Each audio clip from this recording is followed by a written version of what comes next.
Hujambo mahali popote ulipo mtazamaji wa Kwetu News 24. Karibu tena kupata habari zetu za wakati huu. Mimi ni Salima Kashindi na kuomba ambatana nasi ili upate kujua nini kimejiri kwenye habari zetu. Mtazamaji wa Kwetu News 24, kumbuka kwamba habari za wakati huu tutaanzia mashariki mwa DRC ambapo mgonjwa wa kwanza kupona kutokana na mlipuko wa 17 wa Ebola nchini DRC. Mgonjwa wa kwanza kupona rasmi kutokana na mlipuko wa 17 wa virusi vya Ebola katika Jamhuri ya Kidemokrasia ya Kongo aliruhusiwa kutoka hospitalini Jumatano hii huko Ituri kulingana na taasisi ya kitaifa ya afya ya umma. Uponaji huu ni hatua ya kutia moyo kwani mlipuko huu unasababishwa na aina ya bundibunyo, aina ambayo kwa sasa hakuna chanjo iliyodhihirishwa au matibabu maalum. Licha ya ishara hii, timu za matibabu zinadumisha uangalifu mkubwa. Shughuli za kukabiliana na ugonjwa zinaendelea kikamilifu kupitia ufuatiliaji wa magonjwa, ufuatiliaji wa waliogusana na virus na kutengwa kwa visa vinavyoshakiwa ili kudhibiti kuenea kwa virusi vya Ebola.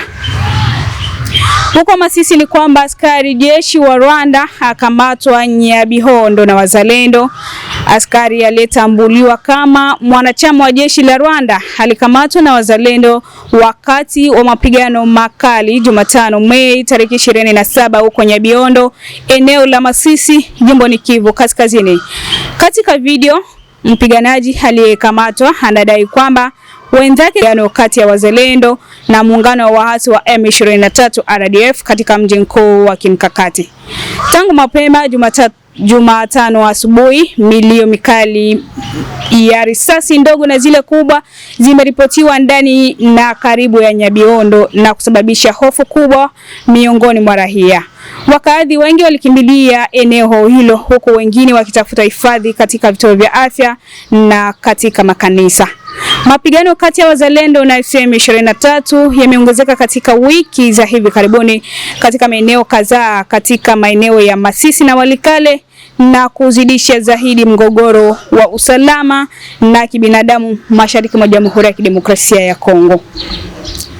Naibu Waziri Mkuu wa Ulinzi Gaiz Kabombo alitembelea soko kubwa la Zando siku ya Alhamisi tathmini hatua za usalama zilizowekwa ili kusimamia kazi ya usafi kuzunguka eneo hilo la kibiashara. Rais wa Jamhuri ya Kidemokrasia ya Kongo Felix Antoine Tshisekedi atangaza ngao wa kila mwaka wa dola milioni 2 kwa ajili ya usafi wa vilabu, kwa ajili ya usafiri wa vilabu vinavyosafirishwa katika michuano.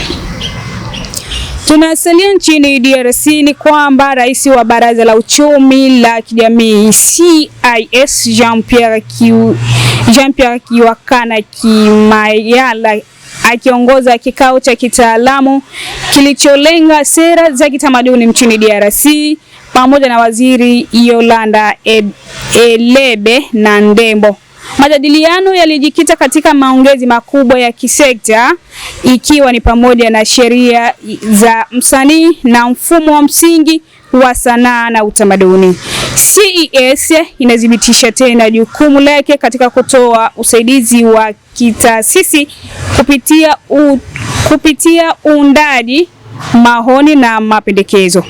Taasisi hiyo ilisisitiza umuhimu wa kimkakati na utamaduni kwa utambulisho wa maendeleo ya nchi kama ilivyopangiwa na rais wake.